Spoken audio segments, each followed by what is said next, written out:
Thanks for joining us on this Christmas Eve. Tonight, holiday movies are usually synonymous with merry and bright. But in this season of warmth and good cheer, more and more moviegoers want to scream in fear. ABC's Ashin Singh takes us inside the rise of seasonal slashers. Close your eyes for a second and picture your favorite Christmas movie. What do you see? A Christmas Story? You'll shoot your eye out, kid. Or do you see It's a Wonderful Life? Or maybe you just need a little Love Actually for the holidays. Then again, maybe you're looking for something a little bit different. 'Twas the night before Christmas, the house locked up tight. Yet a shadow approached in the dead of the night. With a glimmering axe, so lively and quick, I knew in a moment it must be Saint Nick. A little grittier, a little bloodier. Naughty.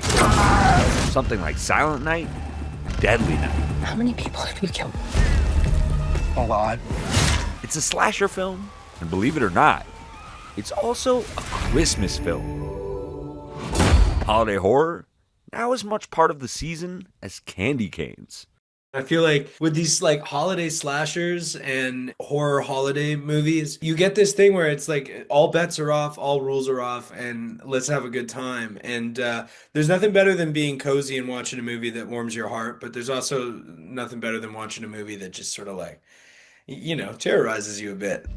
Rohan Campbell is the film's star. I had no idea. When I read the script, I just sort of fell in love with Billy, and I was like, this character who just wants to be normal and just have a normal life and wants to have peace, but there's this big thing that's in the way of that, which is his job, which just so happens to be killing people.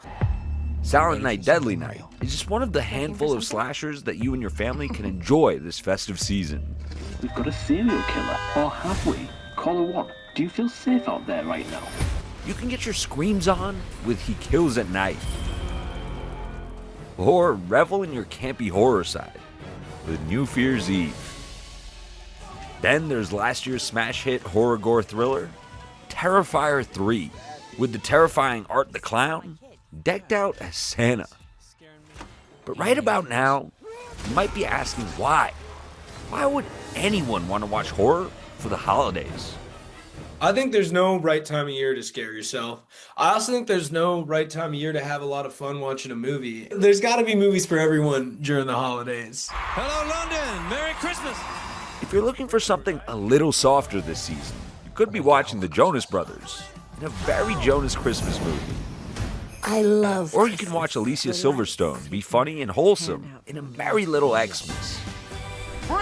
It's now or never, Nick. Maybe you want a little thrill. Well then, you could watch two beautiful people rob a Christmas store in Jingle Bell Heist. But if you want to scream, try The Haunted Season, a series released by Shudder, a streaming service entirely devoted to horror. Sam Zimmerman is the SVP of programming. He says ghost stories have been a part of Christmas for centuries. A Christmas Carol and Charles Dickens, which you might not think it, but is kind of the preeminent, most popular, most iconic Christmas horror story. Humbug, I tell you. Humbug.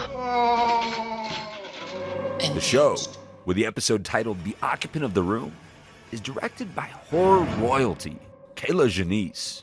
I focus on a lot of films that are dealing with, psychological imaginings and insanity and things like this. And so it's a very grim story in a lot of ways. It's not a cheerful story, but it's something that I think a lot of people can relate to because it's kind of a depressing Christmas story.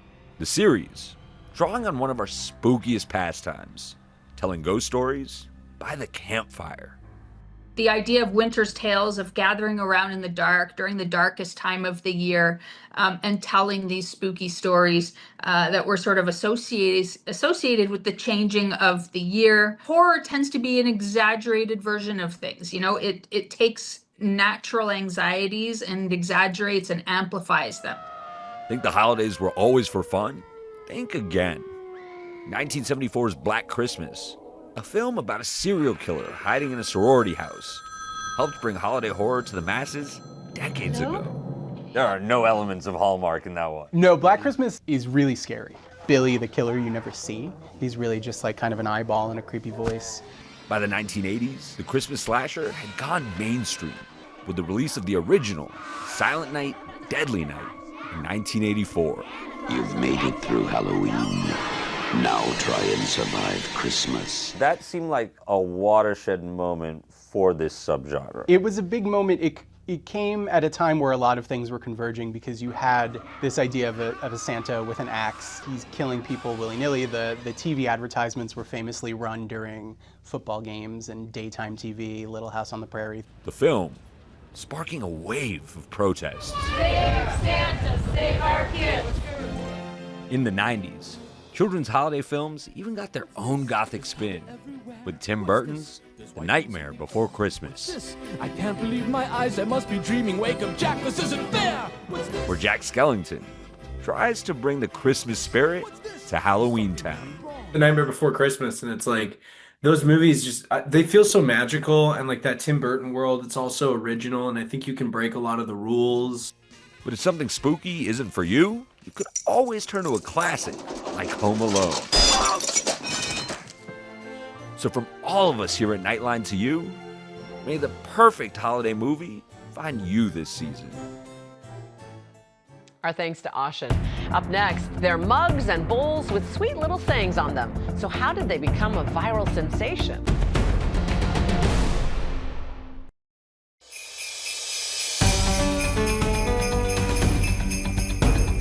Welcome back. If you've been doing any of your holiday shopping at TJ Maxx or Home Goods, you might have seen these cute little mugs with the simple words on them. Or maybe you haven't, because a hardcore collector already snapped them off the shelves the minute the store opened. Here's my Nightline co-anchor Byron Pitts with another look.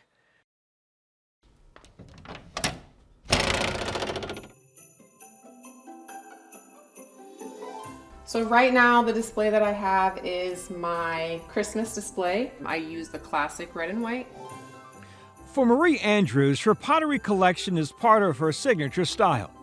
I always say that my collection is my baby. Like I genuinely love collecting. The pharmacist and mother of two has pieces for entertaining and displaying and endless mugs. You know, when I finally get my hands on something and I'm like, okay, I never thought I would own this piece, it's rewarding. And when I'm decorating in general, I can just kind of escape. But this isn't just any pottery line. It's Radon Pottery, which has gained a cult following. I think what most people don't realize is that that lettering that is on most of my work, that long writing, is actually my handwriting. Well, let's Radon hunting wild. Social media is inundated with hashtags and posts of shoppers showing off their latest Radon hauls and dazzling displays. It's Radon Day. For Andrews, it's not just a cup or a cookie jar. It's a feeling she gets from Radon's signature pieces. All right, how am I feeling today? I'm gonna pick it out and, choose that mug. So I try to make it fun at least. But for others, these highly coveted collector's items are an opportunity to turn a profit. It's pottery. It's kind of crazy that it could elicit such a response, but I don't like it. They want their money's worth because they know that they could resell it. For example, that $12.99 item could resell for $300. This farmhouse canister originally sold for $7.99, listed on a popular resale site for 18 times the original cost. Reports of some resellers allegedly attacking sales associates began surfacing. That kind of gave us collectors a bad name, and I felt like they were just doing it, for money at that point in time. Alyssa Ratana says she saw some of the insanity when she worked at a home goods store in California several years ago. In the mornings, the Radon shoppers would wait outside the store, probably 30 to an hour before we opened. Right when we opened the doors, they would fast walk their way to where the Radon is at, and they will get physical with each other. This document circulating online, claiming to be guidance for departments or employees on how to deal with dangerous Radon customers, including a warning that police may have to be called. In a statement to Nightline, the parent company of Home Goods said in part The safety and security of our associates and customers is very important to us. We have many policies and procedures in place that are designed to support our associates and help promote a welcoming store environment for everyone. I don't think it's worth all the aggression and people fighting over for less than $25. Don't do that. Reports of aggressive Rae Dunn shoppers seems to have quieted down in recent years. And Rae Dunn herself says all the noise around her pieces was never her intention. This was one of the first things that I ever made. You know, I was just doing what I love, stamping a word into the clay, one letter at a time. It was a way for me to communicate something to the world. Another signature feature of Rae Dunn's early pottery was its intentional imperfections.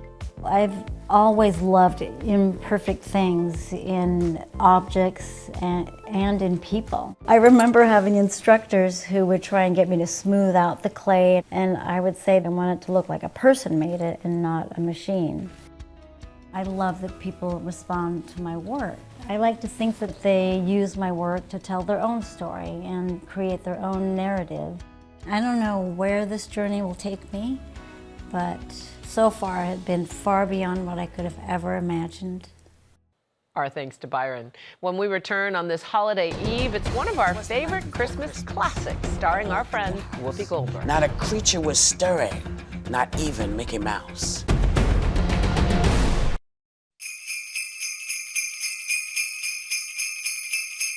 And finally, you know, some things never get old, and that's true for this Nightline tradition. 'Twas the Night Before Christmas, as read by the one and only Whoopi Goldberg.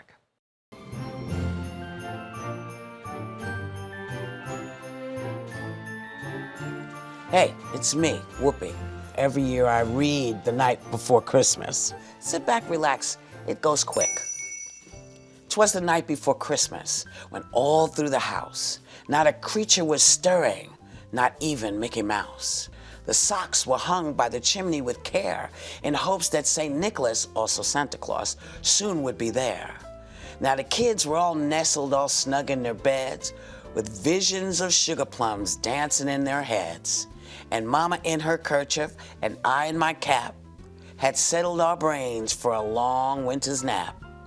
When out on the lawn there arose such a clatter, I sprang from the bed to see what was the matter. Away to the window I flew like a flash, tore open the shutters and threw up the sash.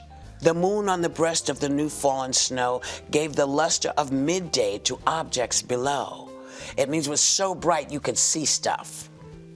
When what to my wondering eyes should appear but a miniature sleigh and 8 tiny little reindeer, with a little old driver so lively and quick, I knew it in a minute. It had to be St. Nick. That's right, St. Nick. More rapid than eagles, his coursers they came, and he whistled and shouted and called them by name. Now Dasher, now Dancing, now Prancing and Vixen, on Comet, on Cupid, on Donner and Blitzen, to the top of the porch, to the top of the wall. Now dash away, I said dash away all. He's very pushy. Up to the housetops, the coursers they flew, with a sleigh full of toys, and St. Nicholas too. Then, in a twinkling, I heard on the roof the prancing and pawing of each little hoof. And I drew in my head and was turning around, and down the chimney St. Nicholas came with a bound. Now let's think about that for a second. Do you think he asked, hey, make sure the fire's out if you happen to have a chimney? I think he does. I think that he emails and says, turn all the chimneys down, cool it all down so I can come down there. These are things I think about when I read this. He was dressed all in faux fur from his head to his foot, and his clothes were all tarnished with ashes and soot, and a bundle of toys he had flung on his back, and he looked like a peddler just opening a sack. His eyes, how they twinkled, his dimples, how merry. His cheeks were like roses, his nose like a cherry. His droll little mouth was drawn up like a bow, and his beard of his chin was as white as snow. And the stump of a pipe he held tight in his teeth, and the smoke encircled his head like a wreath. Santa does not smoke, I'm just saying. It's all good. He had a broad face and a round little belly that shook when he laughed like a bowl full of jelly. He was chubby and plump, No, he was plus size and a jolly old elf. And I laughed when I saw him in spite of myself, and a wink of his eye and a twist of his head soon gave me to know I had nothing to dread. He spoke not a word. He went straight to his work, filled all the stockings, except for the one for the jerk. And he laid his finger aside his nose and gave a nod, and whoop, up the chimney he rose. He sprang to his sleigh, to his team he gave a whistle, and away they flew like the down of a thistle. But I heard him exclaim as he drove out of sight, "Yo, whoopee! Merry Christmas!" To everybody else, good night. Merry Christmas, y'all.